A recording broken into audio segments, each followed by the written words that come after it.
姐姐，你醒啦？小溪，夜这么深了，你怎么一个人跑这儿来了？小溪想和那只小鸟做朋友，可是它一直飞，小溪追着追着就过来了。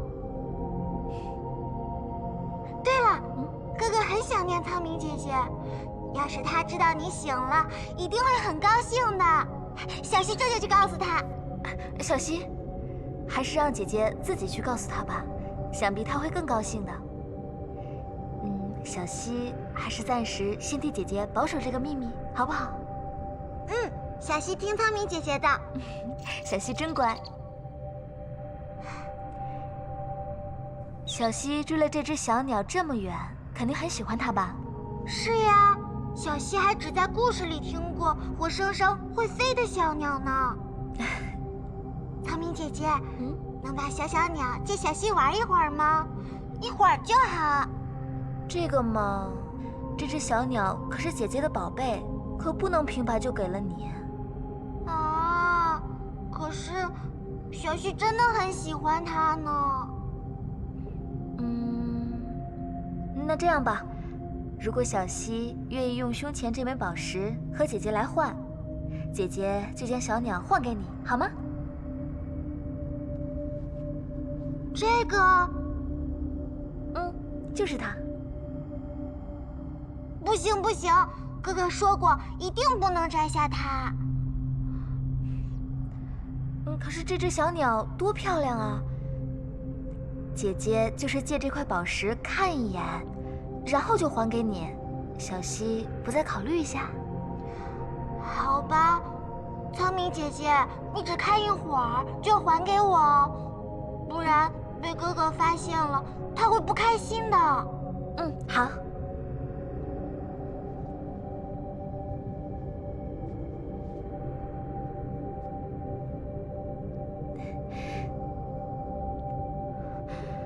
小鸟，你快过来！啊！小溪好痛！哥哥，苍明姐姐，快来救小溪！小溪，抬起头，让姐姐看看你。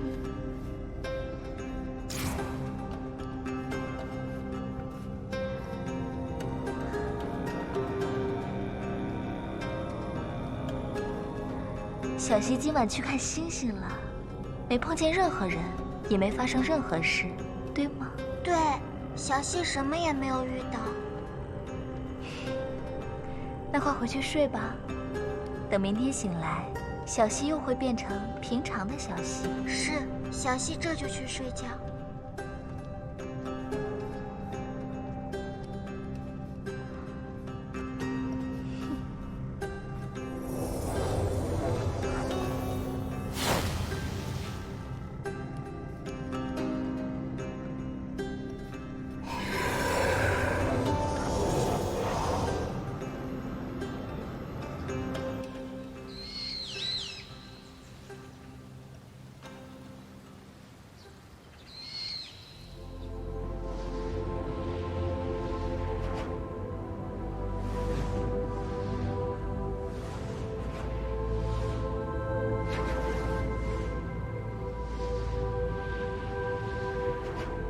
过了江陵北上，应该就是巫山了。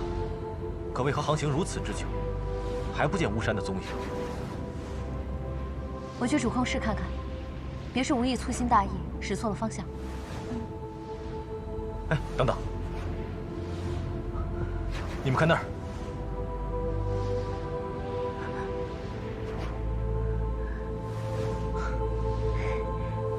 巫山。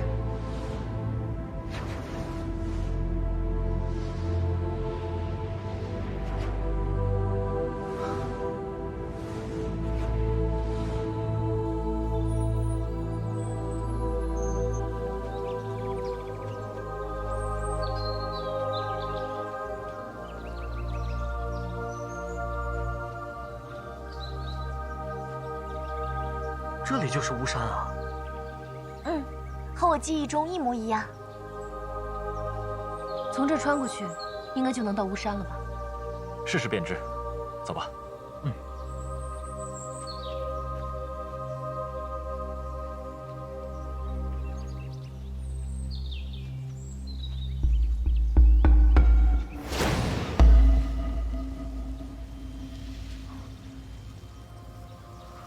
这里设置了一道灵力结界，该不会和从极之渊一样吧？住着修为高深的妖灵，所以设了重重结界。我能感受到巫山中有很强的灵力，但和一般的妖灵气息不同，更像是仙力。不如我试试把结界打开吧。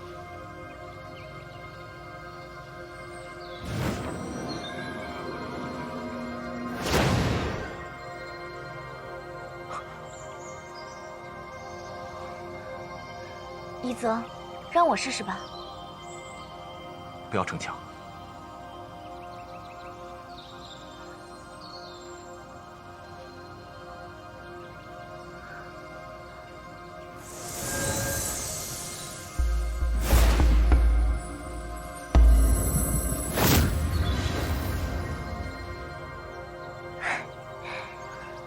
阮妹妹和巫山果然有渊源。我们快走吧。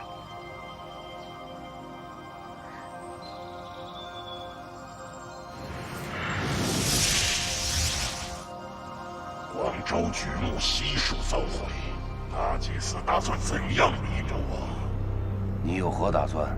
请大祭司向下界最繁华的都城长安投放巨木，否则我小小一介新王，力量可不足以使整个猎山路染上魔气。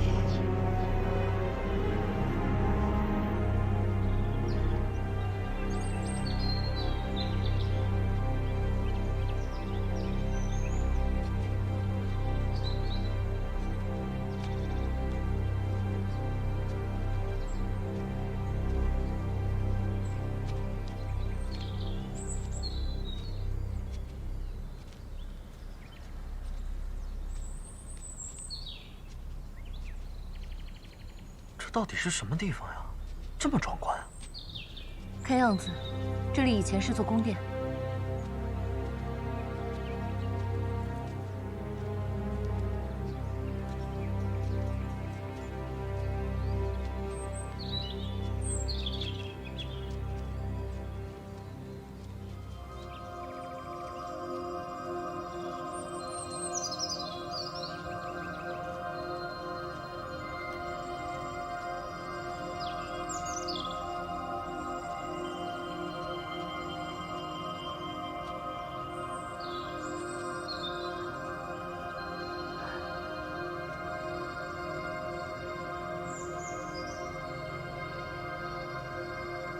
这棵花树好熟悉啊！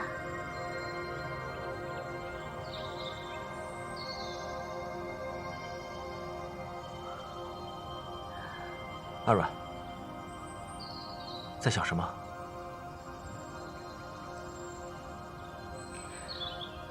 真正的喜欢，一次只能是一个人吧？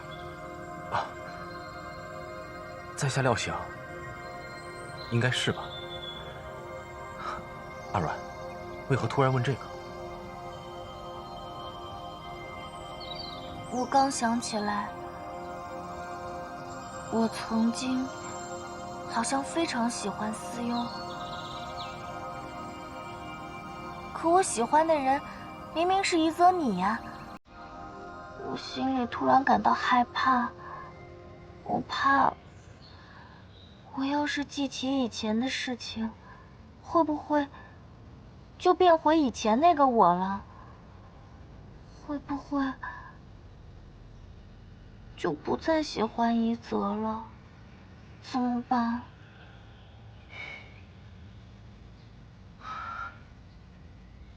阿软，你饿吗？啊？果然不饿。不饿才会有心思去想这个。喂，我在很认真的难过，你看不出来吗？看得出来，只是这种事，要我怎么说呢？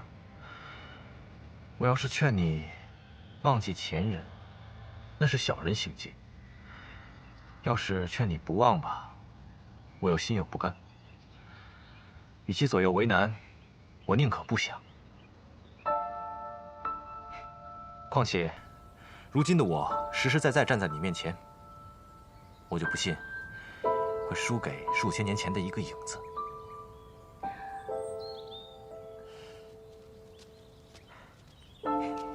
一泽，仙女妹妹，这个地方错综复杂，大家别走散了，赶紧走吧。走。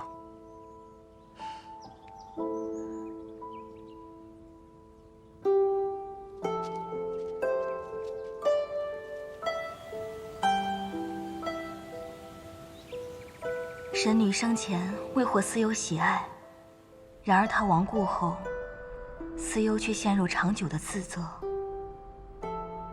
为什么司幽大人不接受神女姐姐？司幽大人，他本是影族的族长。影族追求力量，嗜好杀戮，唯一的弱点是不能受阳光照射。上天惩罚影族，天地连续出现了3个白昼，垂死的族人将灵力传给司幽，司幽成了影族唯一存活下来的人。历经劫难与灭族，司幽懂得众生皆苦，也开始有了悲悯之心。在神农的帮助下，司幽被渡为仙身，派去巫山保护和陪伴神女。其实司幽并非不喜欢神女，只觉得她太过温暖灿烂，像天际永恒燃烧的太阳般美好，而自己却属于黑暗。他内心有太多的郁结与伤怀，自认不配与神女比肩。司幽大人真傻，喜欢就要说出来呀，否则哪天像小溪这样醒来后什么都不记得了，该多可惜啊！是啊，喜欢一个人，哪有是非对错可言？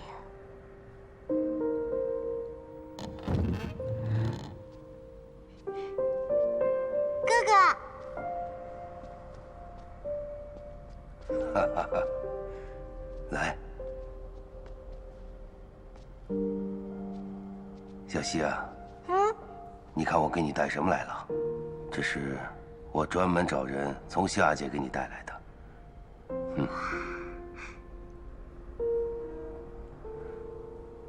刚才你们说什么呢？谁喜欢谁呀？我刚才给小溪讲司幽与神女的故事。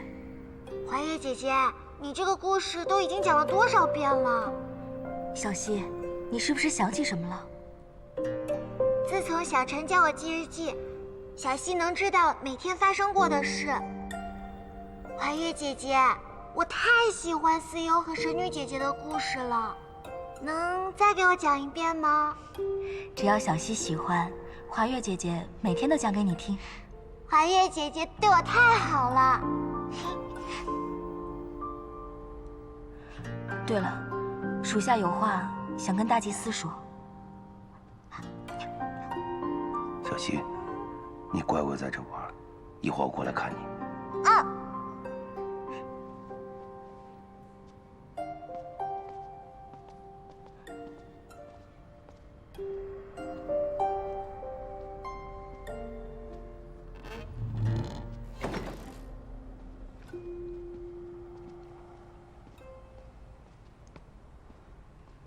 找我什么事？大祭司真的打算向长安投放举目。广州城的动静闹得很大，已经引起了太华观、百草谷等诸多修仙门派的注意。若长安一遭举目荼毒，人界恐怕会联手反抗，攻进柳月城。如果现在停手，理应将停止以魔气熏染剩下的族民。更何况下界那些人若无昭明剑，是无法隔开父系结界。现在柳月城已箭在弦上，没有退路可走。可是，没有可是，此事不必再议了。华月，你立刻率领族人展开迁徙行动，先将成功熏染魔气的族民送去龙滨宇，再派人加以守卫，12个时辰轮流守卫寂静之间。丽英一旦有任何异动，即刻来报。属下遵命。记住，我们拿到昭明剑的事，绝不能让丽英知道。大祭司，昭明剑心是否已有下落？谢意之徒已经起身寻找，此事你就不必操心了。是。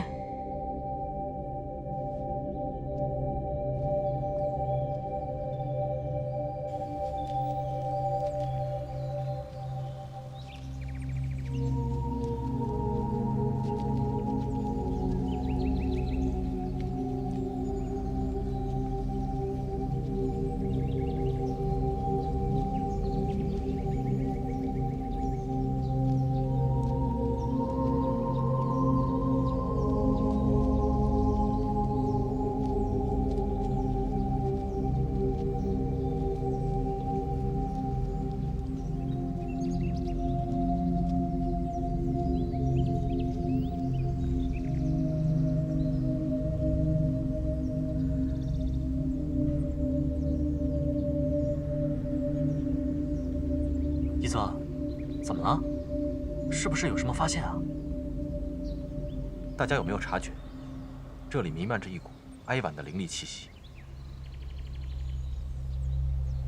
一泽，是不是发现了什么？一泽，你说嘛？这尊石像，以及这周边的布局，还有哀婉的灵力，若在下所猜不错，这应当是一座木塔。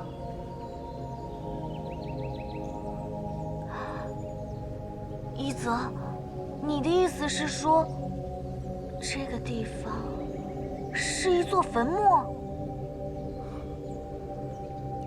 也就是说，这里是我死后住的地方。我果然曾经死掉过吗？不会的，阮妹妹，过去的很多事你都忘了，或许木塔里是别人呢。我记得很清楚，这里的一草一木，一石一峰，我都这样熟悉。我还记得，当初偷跑到巫山上玩，被神农神上发现后，气得吹胡子瞪眼的。阿阮，我们能看见你，听见你，能触碰到你。你明明活生生的，好好的，不要怀疑。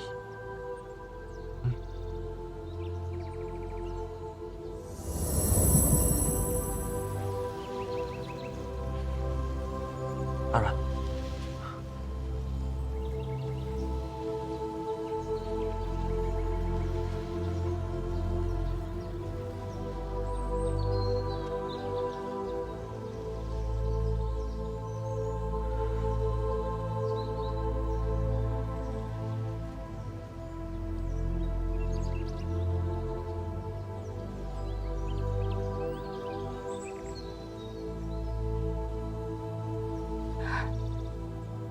怎么会这样？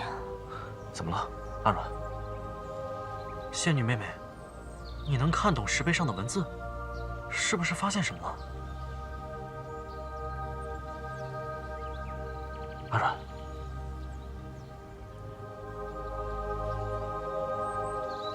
这上面的文字我也认不太全，大概意思是说，我巫山神女喜欢上了仙人思幽，向思幽表露心意，可惜思幽却不肯回应。没过多久之后，巫山神女就怎么了？就死去了。什么？真的死了？我真的已经死了。这到底是怎么回事啊？阿软，你看，这上面还有很长一段文字，要不先往下看，或许还有别的解释。可惜，这上面大部分的文字我都记不太清楚了。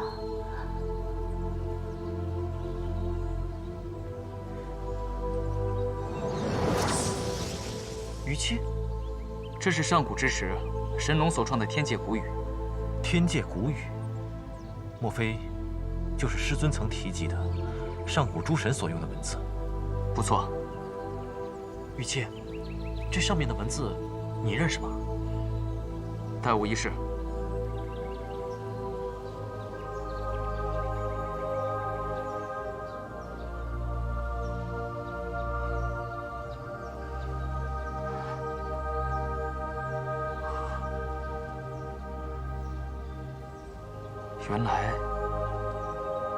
原来竟是如此。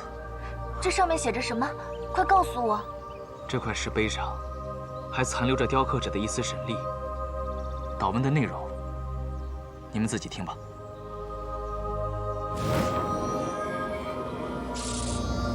生者有时尽，逝者永难追。这茫茫浮世，万物皆有尽期，生老病死，悲欢聚散。纵是仙神，又何曾例外？声音是从石头里传出来的。可这个声音又是谁的呢？这个声音，我记得，这是神农神上的。当年天竺倾覆之灾初平，大地圣灵凋敝。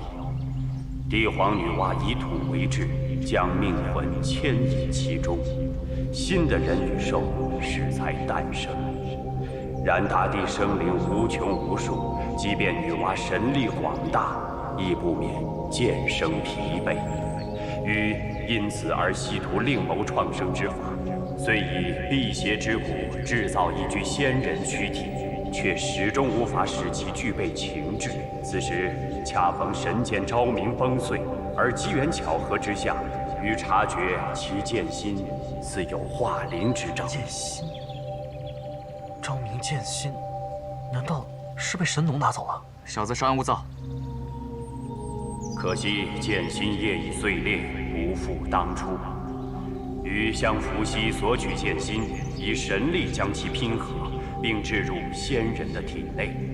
仙人自此方有知觉七情，亦如常人。因其常往下界游玩，游喜巫山山水，故获赐名巫山神女。什么？我们要找的剑心，就是仙女妹妹啊！这怎么可能？如果阮妹妹是剑心的话，于七前辈怎么会不知道呢？吾是神剑昭明的铸造者，若阮丫头是剑心的话，吾早就察觉了。如果我不是剑心，那剑心在哪儿？要是找不到剑心的话，那我们……仙女妹妹，这都什么时候了，还想着找剑心啊？先听神农把话讲完。神女毅力聪慧，深得众仙神喜爱。可惜以剑心代替魂魄，违逆自然天道，并非长久之计。或因心绪起伏，神女体内剑心重有四散。于百般不救而不得，终究只得坐视其衰竭而亡。弹指之间，令其诞生又复夭折，历经世间诸苦。可见仙神若有一念之私，便将贻害无穷。神农神上到最后，果然后悔造出了我吗？阿软，神女寂寞，于念及其生前留恋巫山草木，便将能回溯记忆的三世镜封入此时，佐之神力，以神女生前种种意念为基，于巫山山体内修成神女墓，念之愿其死复生，东流万代无回水。予以一线神念驻留此地，愿同经历桑田沧海，以全心头憾恨。背负世间生死，百身莫待，万劫难数。如无魂无魄，难及全相，未知归于何处。如若有灵，可愿相告，上下无女。这就完了？那阮妹妹是谁？按祷文上说，巫山神女早就已经故去了。三世镜，三世镜能回溯以前的记忆，或许我能从中找到答案。阿阮，我有种不祥的预感，还是不要去追寻答案了，好吗？我们这就离开此地，天涯海角，总有我们的容身之处。你是谁，一点都不重要，重要的是，你现在好好的活着，对吗？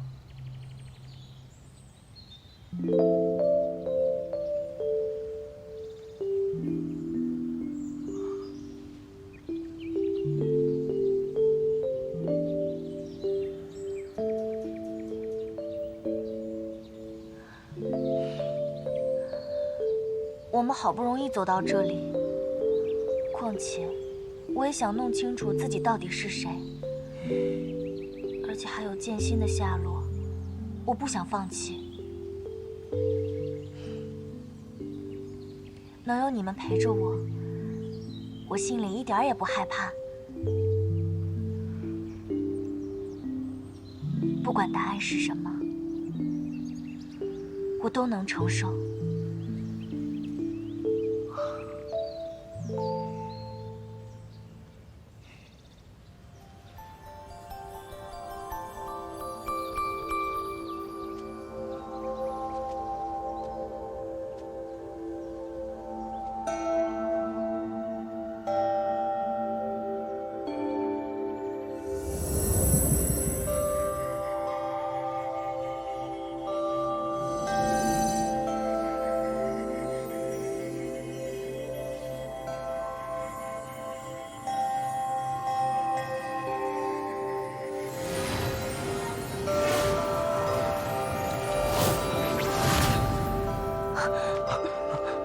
怎么了？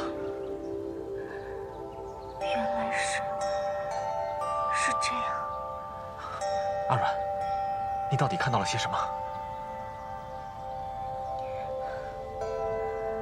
我们进木塔吧，答案就在里面。但是，不管一会儿看到了什么，请你们都不要害怕我。这是最后一个秘密了。能和大家一起走到这里，真的是很难得的缘分呢。能认识你们，我很开心。走吧。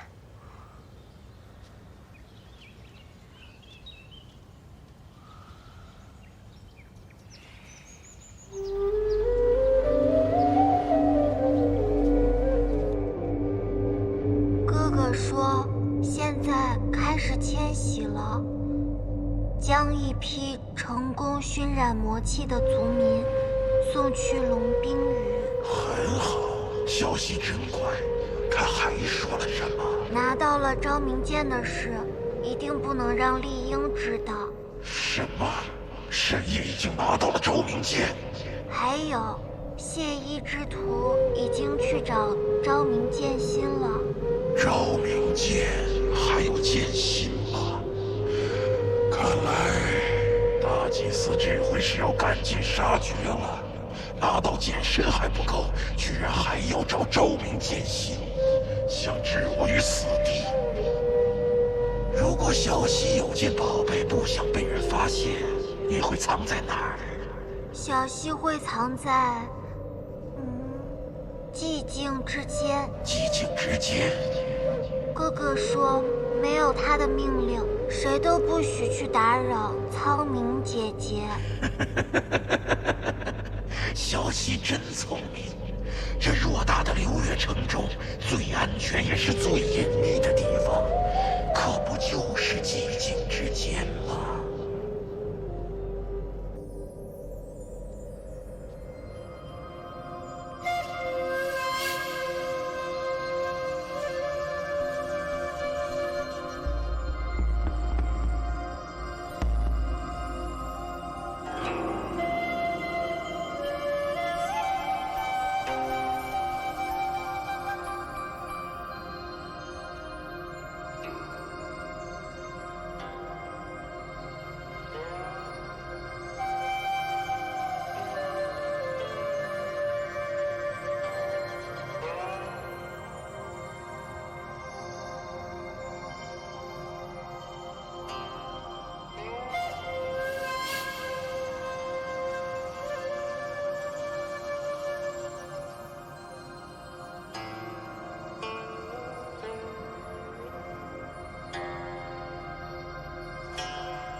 这些是人还是草啊？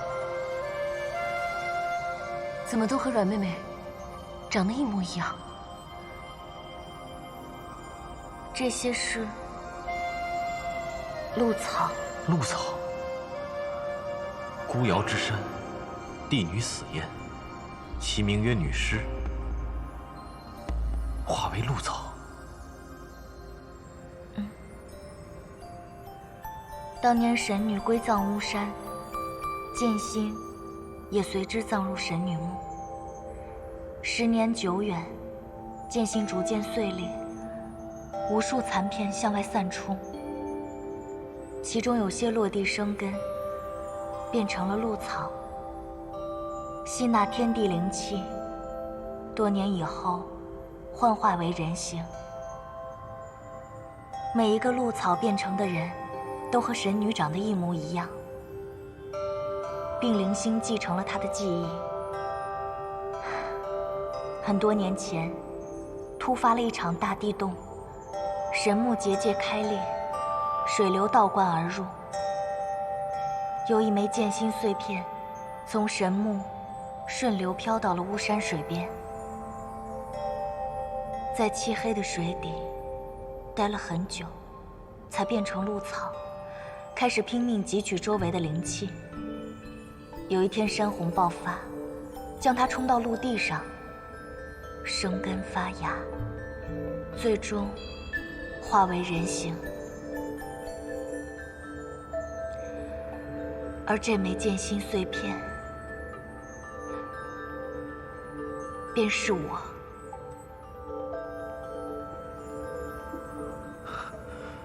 什么？可惜鹿草一旦幻化成人形，积存的灵气便会开始慢慢逸散。等散到不足以支撑幻形，我就会重新变回鹿草。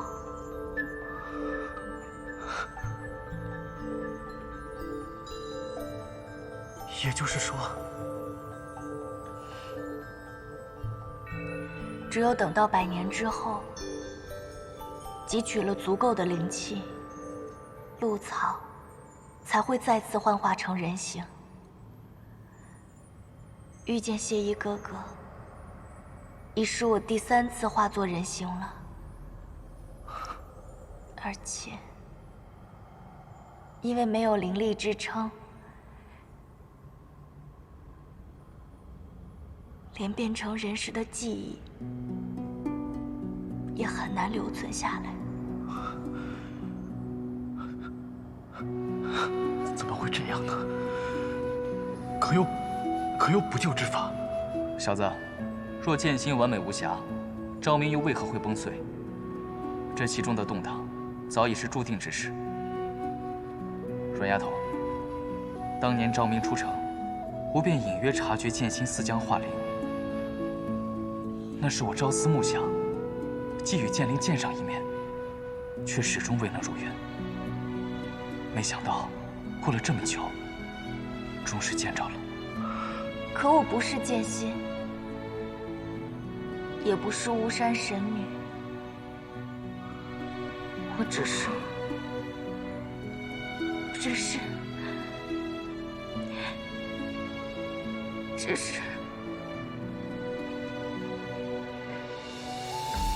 我是阿软。阮丫头，吾明白，吾虽助出昭明，但却帮不了你。还有那些鹿草姑娘，古时铸剑师视剑如此，在吾眼中，你们都是吾的孩儿呀。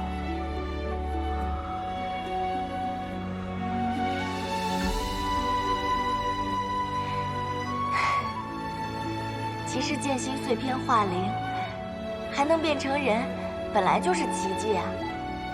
既然是奇迹，又怎能一直延续下去呢？之前2次幻化成人，连巫山都没能走遍，这次能走这么远，还能遇到大家，上天已经待我不薄了。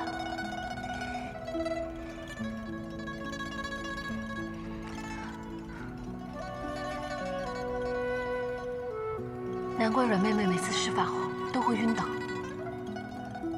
既然知道自身灵力散逸，为何不肯告诉大家？是啊，早知道是这样的话，我们就不会让你频繁使用法术了。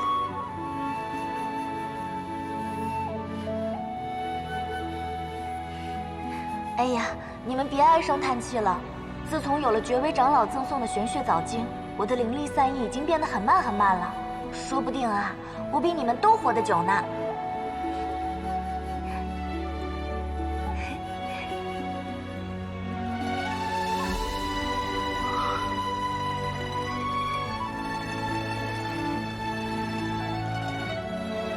阿软，